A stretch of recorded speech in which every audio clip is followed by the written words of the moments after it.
Welcome back to Between the Levees. Today's guest is Mr. William Wright, a relief captain for Blessey for a couple of years now.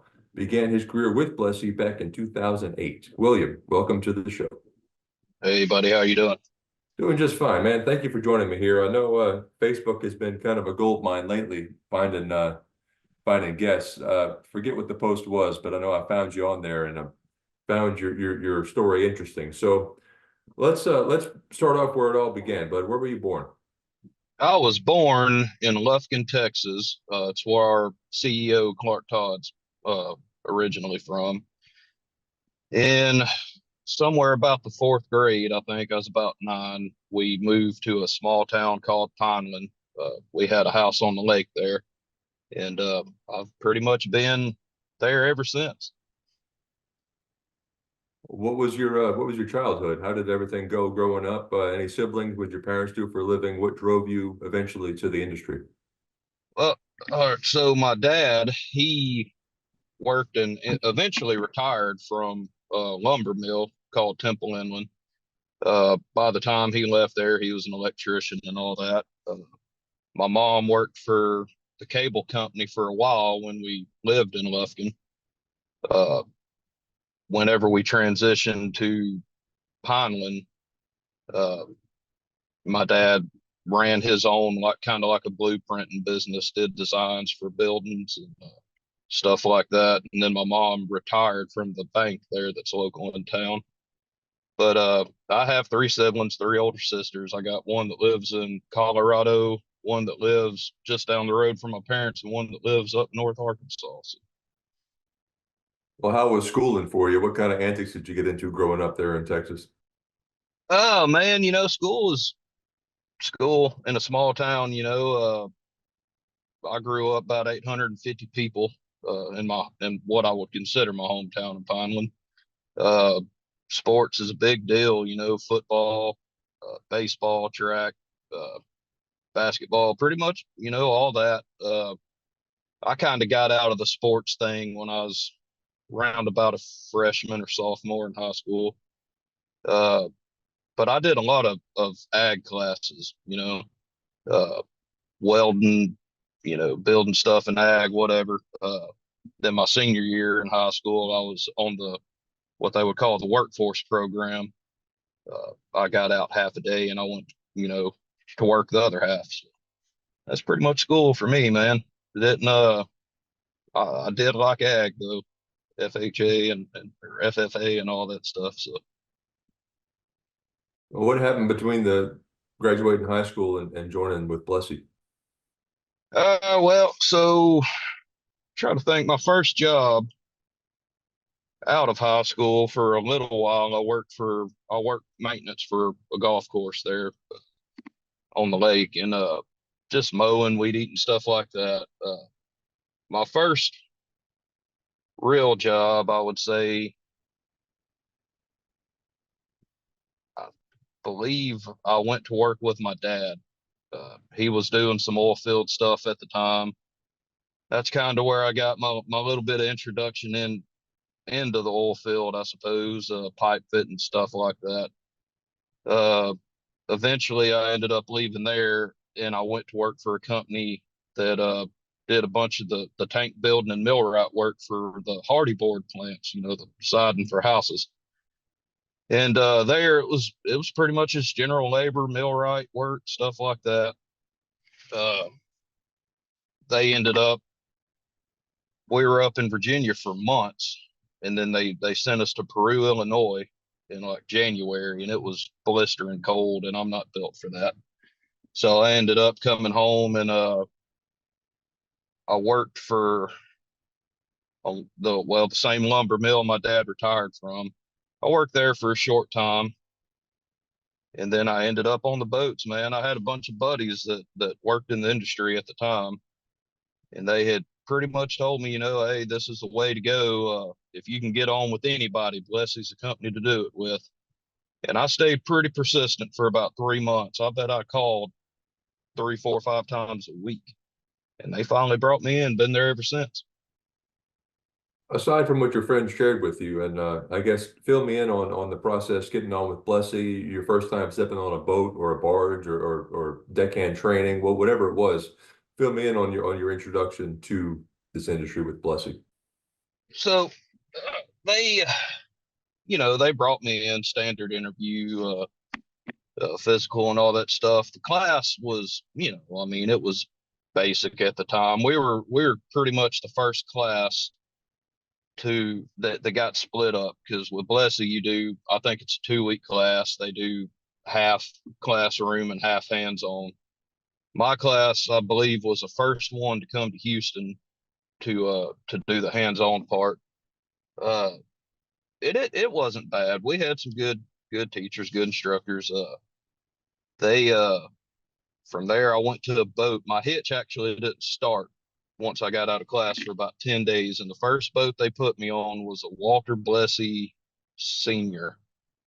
And it was cold, man. January. I rode that boat for about a week. They put me from there. I was a swing deckhand for a while. I swung between the Carolot and the old Ruth Blessey. And that was pretty much that, starting wise, deckhand and stuff. Then eventually went to tankerman and just progressed from there. Well, how different was life out there on the boat versus what you had known before then? Nothing like I'd ever experienced before, man. You know, uh, kind of the work I did before was a lot of like doing your own thing. I mean, I wouldn't say I didn't have a boss, but at the same time, I didn't, I wasn't used to having somebody critiquing things and man, I was just young. I was young and I think the hardest thing about it in a sense was just cleaning up after people. A lot of it. As far as the work wasn't hard. It's just I think every deckhand at that time goes through uh feeling like a little bit of a maid, you know what I mean? Uh but I mean I get it now, I mean it's but it wasn't terrible by no means. How many barges do y'all shove around usually? My we usually we're a predominant unit tow company, so we usually shove two. That's what my boat pushes is two. I think probably our largest boat might run around with three or four, maybe more sometimes, but we're predominant unit tow. Well, walk me through maybe any stories that come to mind from your time from decking on up to becoming a tankerman. And I guess that process, getting your tankerman license and all that stuff. Oh man, so uh, I had a good good crew. Back then, I think, golly, the guys that were training me probably had 15, 20 years experience then. Uh, they were pretty tough on me, man. They made me earn it for sure. Uh, Captain, he was pretty strict on it. If you wanted it, you're gonna have to get up and get it. And I had one guy, he's a real good friend of mine and my family's now. He's the captain of the Randy Martin, Charles Hastings. He he kind of fought for me and stuck it out for me to get it when nobody else would. He really pushed and drove me to do that. And I ended up getting it, and I went on about my way for a couple of years. I rode the Scott Wilson, and then when that same pilot moved up to relief, I followed him. I was with him, his tankerman, for about 7 years, and he trained me in the wheelhouse and all kinds of stuff. Here I am now. Well, what's life as a tankerman? How many deckhands, how many tankermen were on each vessel with the unit tows? So so typically you have on most of your unit tow boats, you have three tankermen. and you'll have two deckhands. You'll have a 20-day deckhand, you'll have a swing deckhand, and you'll have each wheelman has a tankerman. Uh, so typically you would have run around with five deck crew. And what kind of runs were y'all on? Where were you going to and from? Oh man, when I was first got cut loose as a tankerman, we went a little bit of everywhere, man. We went down to Brownsville, we went to Corpus, New Orleans, Baton Rouge, pretty much everywhere in between. The boat that I was on, it didn't run up north or nothing, so we stayed pretty local down south. I don't know a whole lot about Blessey. I did have Clark on here last year, whenever that was. It's been a minute. But we talked about his journey to where he is, but not so much about the company. About how many boats do y'all operate? Uh, Operational right now, I think we have somewhere around 80, 83, something like that. And some do run up above Baton Rouge. Oh yeah, yeah. We got boats that run, pretty much every waterway there is, just about it. Well, what's been your favorite part of the job?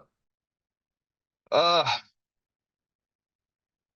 it's not, it's nothing that's it's never the same. Uh, Sitting behind the sticks for 6 hours at a time may be the same, but I think it's the challenge of just everything changing. The weather's never the same. The tide's never running as hard as it was yesterday. It's just a different challenge for every day. The guy in front of you might do something completely different than the one yesterday. It's every day something different, and I think it really keeps you from getting bored with it too much. It's like a different challenge every day, and I think that's probably what keeps me the most interested in it. What about your least favorite? My least favorite, uh, honestly, I think probably everybody would say being gone. Kind of, you get to that point, I think, with the job when you've done it for so long, being gone starts to get old. But at the same time, I've been doing it for so long that I don't know what I would do if I was home all the time. I would probably definitely say staying gone, you know. As I've gotten older, that's probably been my least favorite. I mean, do you expect a full career with Blessey, staying with the same company for say 30, 40 years? Oh yeah. Yeah, I don't they have been good to me. I can't lie about that. They like any company, man, we have our ups and downs and but yeah, yeah, I don't see myself going anywhere, man. I came home and it's where I plan on sticking it out. It's great to hear. Do any stories come to mind from your time out there? Anything crazy things that shoreside folks wouldn't necessarily think of? Oh man, crazy stories. I can remember, way back, probably the craziest thing I think I've seen and witnessed happen. Uh, I don't know if you're very familiar with Bayou Fleet down in New Orleans, but when the Bayou Black caught on fire, the fleet boat there, we were one of the boats that helped fight and put out the fire on that boat and get the crew off. And uh, man, craziest. I think that's probably been about the craziest story I can come up with. Everybody got off that Bayou Black? Oh, yeah, yeah. Everybody got off, and which now they rebuilt the boat. The boat's operational. But yeah, it was pretty scary, man. I ain't gonna lie to you. It was a mess there for a short time. What are the biggest challenges that you face out there behind the sticks, and where do you normally run? Is it the Brownsville, or was that your deckhand time, deckhand and tankerman No, time? that was my deckhand time.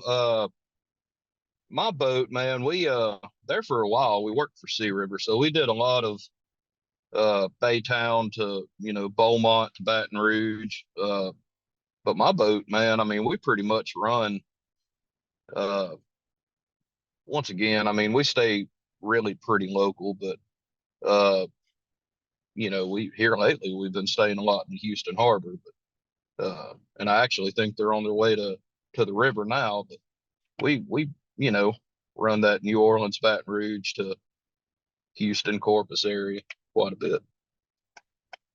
What do you think about running the canal? Does that scenery get old? Well, it never changes, that's for sure. My biggest thing with the canal, I've been doing it for so long once again that it's kind of like getting in the vehicle and driving to Walmart, by this point. But my biggest thing with the canal, man, is, everybody's just in such a hurry to go nowhere. And it does get congested but like I said, once again, I've been doing it for so long now that it's just another day. What's the toughest lock to deal with getting back to Baton Rouge? Toughest, oh man. Uh I would say probably the toughest, honestly, is it would have to be Bayou Sorrel when the river's up. Just because you have to split that. Do y'all, these unit tows, those are 30Ks? Yeah. So you don't have to break up tow then? Can you go right in? No. That's Yeah, all. with two, we shove straight through. Those are 54 feet wide. Yeah. Yeah, 300 by 54. Isn't the Sorrel like 55 feet? Yeah, you don't have much. I think it may be 56 or 57. I'm not sure, but you don't have much, about a foot on each side of you. Anything else to share about the industry and what it's meant to you? Man, I'll be honest that, it's helped me out a lot. I'm not sure where I'd really be in life without it. It's definitely given me and my family a life I couldn't have gotten anywhere else. And I guess, it's an extremely big part of me. I've really enjoyed it. I like what I do, and I don't really know if I could see myself doing much else. What kind of hitch do you work? I work 20 and 10. And you said family. Are you married? Kids? Yeah, yeah, I'm married. How tough is that life at home? Uh, really, it's not. Uh, she's very understanding when it comes to being gone.